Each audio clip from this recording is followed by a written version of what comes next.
Rick Sánchez, la chica ardilla y Superman. Al principio parecería que ninguno de los tres tiene una característica narrativa que permita que pueda haber una correlación entre los tres, pero cuando vamos viendo más a fondo podemos darnos cuenta de que en realidad los tres son severamente afectados por su guión, sea esto dándoles ventaja o desventaja, según sea la necesidad de la historia como el escritor para desarrollar esta. Teniendo de ejemplo que Superman puede resistir armamentos del espacio exterior de razas alienígenas extremadamente avanzadas, pero en cambio una bomba nuclear lo deja fuera de combate como si no fuese nada. O Rick Sánchez, que puede calcular milimétricamente la caída de imperios intergalácticos, pero cuando se enfrenta a una parodia de un personaje de Marvel que no conoce ni su madre, se vuelve un total inútil, que queda hecho pupa. O tenemos el ejemplo principal, que es la chica ardilla, la cual hay que hacer una distinción entre personajes como Deadpool y Gwenpool, dado a que Deadpool lo que hace es notar los clichés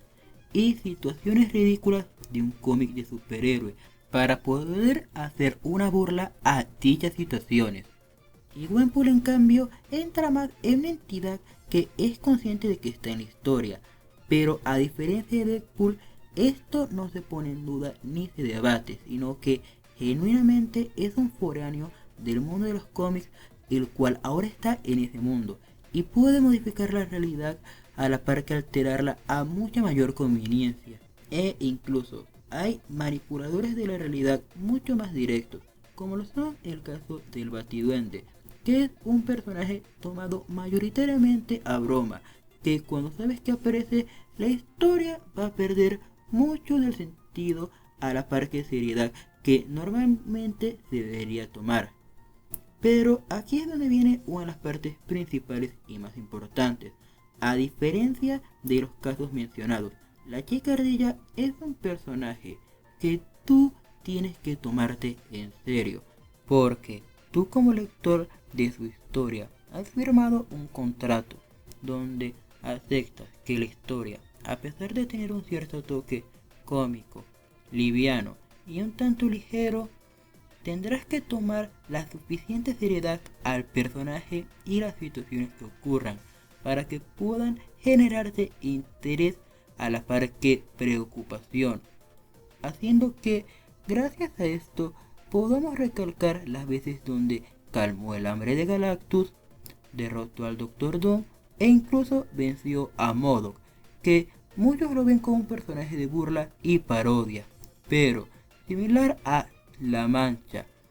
cuando dejas de tomarte ese personaje en broma por su aspecto, se vuelve una amenaza genuina, real y tangible, siendo que a pesar de que los tres personajes mencionados para este video tienen la misma característica narrativa, donde el guión puede alterar mucho los resultados que deban tener, dado a que ya está preestablecido las capacidades que tienen, hay una situación importante a destacar. Cada uno de ellos se hace por distintos medios junto a distintos motivos. La interferencia que el propio autor pone para limitar o mejorar las capacidades de su personaje según lo que le sea conveniente. Empezando por Superman, el cual, al ser un personaje que existe desde los inicios del cómic, la respuesta más obvia, como igual de aceptable, es que por lógica variaría de escritor en escritor, cada uno poniendo sus propias ideas y por ende estas contriciendo o afectando a una ya creada. Pero aquí es donde viene el punto más importante, el cual es que cada una de las versiones que iba prosiguiendo a la anterior, evolucionando, fue en este caso estructurando una calidad más eficiente en la historia, en la cual se tomaba mucha más lógica, coherencia junto a cohesión para evitar agujeros en la trama. Pero aquí es el punto más importante en las historias de Superman. Aunque las peleas y por ende el conflicto de lucha sea algo interesante, es mucho más importante en un superhéroe que es una figura de carácter moral ver los conflictos internos y por ende de carácter personal que pueda tener, donde en ocasiones estará tentado a escoger el mal y por ende gradualmente irse volviendo alguien más villanesco, hasta el punto de haberse corrido sus valores morales, pero como la figura heroica que es, teniendo que negarse a obrar con el mal y por ende maximizando su estatus como un ser de bondad. O también incluso casos donde por sus propios actos un ser querido que tiene pueda resultar herido y esto afectarle, siendo que en un sentido general en las historias de superhéroes no importa tanto el carácter de la pelea física a la larga, sino que es como un condimento, ayuda a mejorar cómo volver más interesante una situación, dándole cierto suspenso. Pero la idea principal no es el conflicto de una lucha física, como lo pueden ser en los shows de acción, los cuales tenemos de ejemplo a Dragon Ball, Bleach y Naruto, los cuales son los tres principales exponentes del shonen de acción puro. Pero ocurre algo con estos tres, y es que cuando fue pasando el tiempo y por ende extendiéndose más la obra, sus bien estructurados sistemas de pelea empezaron a tener cada vez más incongruencias y por ende el tinte de acción empezó a volverse más aburrido e insípido, porque ocurre algo con las obras donde las peleas son el principal foco. Por cada oponente que haya, tiene que haber uno más fuerte que el anterior, y mientras más fuerte sea ese oponente, también tendrá que hacerse más fuerte el protagonista de una o de otra manera. Y lo que ocurre es que aumenta el poder y tal cual como si fuese una moneda, este se va inflando, llegando a un punto la inflación, donde el objeto de valor en curso que se usa para la transacción ha perdido todo valor, siendo que no hay nada que lo respalde y por ende que dé credibilidad a su existencia.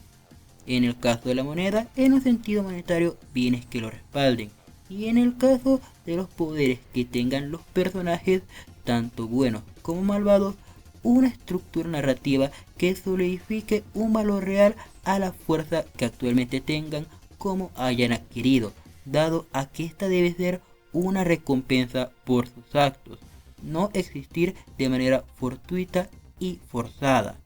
donde podemos tomar de ejemplo cuando Goku llega a un adulto por una causa. Dragon Ball por ese momento había sacrificado sus elementos de viaje hacia el oeste para ahora adquirir un tono más enfocado en la acción, y con ello obtuvimos la saga de Freezer, de Cell, como incluso la del Saiyaman, la cual intentó ser un aire fresco, pero durante esos periodos ocurría algo. Los personajes adquirían sus poderes, técnicas, junto a distintas capacidades, entrenando, a la par que preparándose mental y físicamente para los desafíos. Pero ocasionalmente dejaban alguna enseñanza en el transcurrir de la obra, mas esto no era algo principal, sino accesorio, debido a la filosofía que porta Akira Toriyama, donde lo que él buscaba principalmente era entretener al lector, porque él vivió en una época en la cual las bombas atómicas habían afectado de forma súbita a Japón, y gracias a ello es que tenemos ese toque tan peculiar en Dragon Ball, donde el entretenimiento al espectador es lo que impera, pero no en un sentido siniestro o malévolo, como lo puede ser una obra de fantasía medieval japonesa actual, la cual peca de genérico a la par que medio para autoinsertarse, sino que lo que quiere Akira es que tú te diviertas, rías y seas feliz, que tras un rato estresante puedas simplemente sentirte bien. y posterior distintas obras fueron copiando en mayor o menor medida la filosofía de Akira.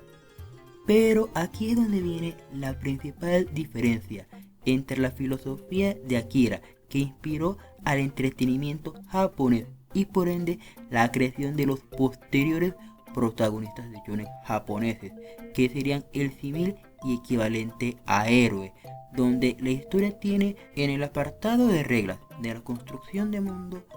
una solidez gigantesca, evitando que ésta se pueda moldear y modificar con suma facilidad. Y por ende, cualquier cosa que sea incongruente será recalcada como remarcada. Pero en cambio, ¿qué es lo que ocurre con las historias occidentales? Pues aquí había una agenda doble, a causa de que, aparte del entretenimiento, las normas estadounidenses buscaban que los productos de cómic fuesen un medio para instruir distintos valores éticos y morales a los jóvenes. Y esto ocasionó que se crease una doble agenda, donde estaban dos objetivos principales: vender historietas, pero también la difusión del mensaje, siendo que cuando hay dos objetivos, uno termina imperando por sobre el otro a la larga, y en el largo plazo el objetivo que fue ganando era la difusión de los mensajes. Por ende, gradualmente la calidad en las historias fue bajando, degradándose, a la par que en algunos casos incluso desapareciendo. Pero posterior, llegaron distintos escritores talentosos que su idea principal era vender cómics e historietas, dando historias que todos disfrutasen a la par que amasen. De aquí cayendo un principal punto, como muy importante: un mensaje impuesto será una versión degradada e inferior de un mensaje nacido por la mano propia como mente de un autor. Y de allí hay que hacer una diferenciación entre dos tipos de mensaje: uno impuesto por una entidad o colectivo con poder, el cual busca parasitar otros medios, y en base a ese parasitismo lentamente absorber un arte ya creado para poder consumirlo, luego adueñarse de su cuerpo y posterior usar este como si fuese una marioneta, así transmitiendo sus ideas, porque al ser una imposición no pueden ganarse adeptos naturalmente, excepto en base a la fuerza como manipulación. Y luego uno creado naturalmente por alguien, nacido de su aprendizaje, vida junto a reflexiones, donde al transmitir un conocimiento a otra parte, dicha transmisión hará que la gente, aunque no comulgue o no tenga un total interés por todo el mensaje, absorberá distintos fragmentos de lo que haya promulgado, siendo que el mensaje natural es reflexivo, analítico, como continuamente va cambiando de persona en persona, debido a que este, a diferencia del impuesto, no busca gente dogmática, la cual siga de forma rígida lo que se promulga, como los pocos cambios que se crean solo son para atraer nuevos adeptos que sean igual de agresivos como militantes a quien está dirigiendo esa ideología. Pero en cambio, un mensaje creado en base a los pensamientos y reflexiones de una persona terminará mostrando nuevos pensamientos generados por las ideas que el autor quiso mostrar, debido a que la naturaleza del pensamiento propio y humano, cuando es mostrado a otros humanos, es generar nuevas ideas, dado a que tiende a la reflexión, el análisis como la disección del mensaje otorgado para extraer los puntos fundamentales y con ello distintas interpretaciones, mientras el mensaje de imposición con un carácter propagandístico como de control en cambio tiende al dogmatismo. Y con esto expresado, ¿cómo se manifiesta esto en el cómic? Pues aquí podemos ver que los héroes han obtenido distintas versiones de sí mismos por cada escritor, en algunos mostrando un apartado más mítico, en otro uno más humano, e incluso dándonos historias tan peculiares y curiosas, donde el superhéroe se quita el traje, como ese disfraz mental en el cual es otra persona, y ahora lo vemos actuando como un civil en su día a día, generando una figura humana, porque lo que cada autor busca transmitir con las diferentes formas de contar su historia son la enseñanza y reflexión que le dejó el superhéroe. Pero posterior esto se magnificó cuando llegaron las adaptaciones fuera del cómic, porque se empezaron a crear historias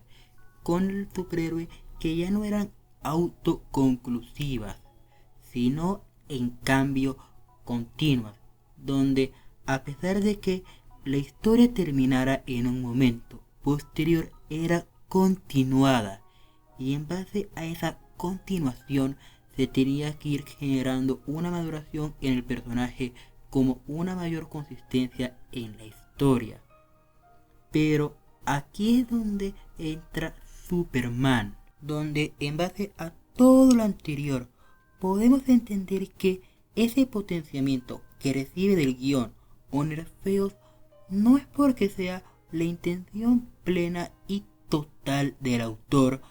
sobre continuar la historia por métodos que no encuentra más allá de crear una situación conveniente, sino que hay una mezcla donde él está metiendo su propia interpretación del mito de Superman, no tratando al héroe como un personaje fijo, concreto y de características inmutables, sino en cambio una entidad mítica, la cual puede ser una representación de distintas cosas.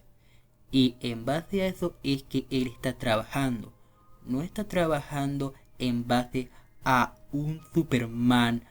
que ya se haya creado, sino en base a su Superman, siendo que la característica del guión de Superman respecto a su debilitamiento o fortalecimiento se basa en que él es una entidad mítica, porque el Superman como personaje ha muerto hace tiempo para haber renacido como una entidad mítica. Mientras la chica ardilla, a pesar de que aplica mucho de lo dicho anteriormente respecto a por qué el guión puede volverse tan flexible con ella, hay una peculiaridad muy importante, y esa es que no es una entidad mítica, porque para ser una entidad mítica no solo es que hayas tenido que pasar por varios autores, sino que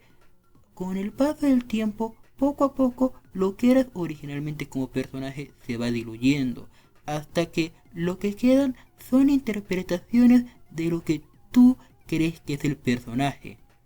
Ya que en cambio, las ventajas que la chica ardilla ha recibido del guión vienen de que es un personaje mucho más cómico y por ende más ligero, porque los héroes normalmente fueron creados con intenciones de crear una historia de acción, aventura y mítica. Pero en cambio, la chica ardilla tiene una peculiaridad, y es que el superhéroe es una figura dramática, siendo que el drama es una exageración de la realidad, y posterior la comedia es una exageración del drama. Y al haber entendido que la chica ardilla es un personaje comédico, como recientemente creado, sus historias tienen mayor libertad para tender a la exageración, y a causa de esos elementos exagerados poder doblar el guión para que le vaya bien, en vez de que por lógica haya terminado muerta. Pero posterior a estos dos personajes viene uno que no es un héroe, ni tiene una mítica detrás, y ese es Rick Sánchez, el hombre más inteligente en miles de universos. Pero, ¿qué es lo que ocurre aquí? Pues, la obra podemos argumentar que es una comedia, y al ser una comedia, por lógica va a haber exageración sacrificando coherencia, y es aceptable y es uno de los puntos principales a referirnos. Pero lo que ocurre principalmente aquí es la filosofía de la animación para adultos de origen estadounidense, donde lo que se impera es una comedia ridícula, caótica y mayúscula como sumamente exagerada, haciendo que se sacrifique mucha coherencia a cambio de que el humor impere. Y así, irónicamente, Rick, el hombre que odia a los dioses, como estar al servicio de estos, es ahora la mascota de sus creadores, debido a que en algunos momentos puede ser extremadamente poderoso, pero cuando les dé la gana, él no estará preparado y caerá como si fuese una pequeña pelota, la cual exprimes con fuerza y posterior lanzas para que rebote con toda la fuerza cinética. Y